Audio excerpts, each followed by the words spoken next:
have any other tips for carving pumpkins that might be helpful, keep kids safe?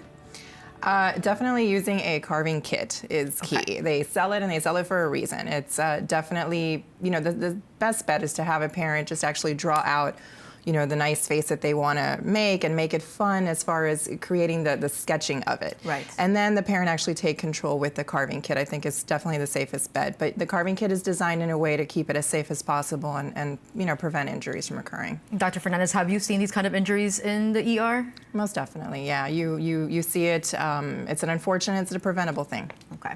Now, something else kids want to be careful of is walking on the street, especially in the evening. In fact, Halloween ranks highest among pedestrian deaths for young people.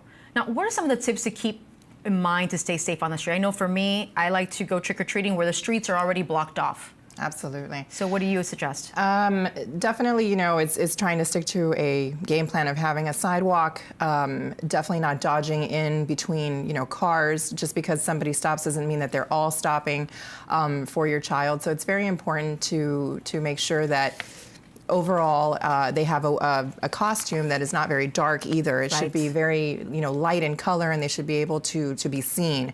You can also have reflectors, little, stitching that you can put on there that just kind of lets a car know that, that they're there. Even at the dollar store, you can even pick up like those neon bracelets and necklaces as well. Exactly. So, glow sticks are so popular, and the glow stick you can definitely use, and it makes a difference because in a dark of night, it's always good to have something that's visible.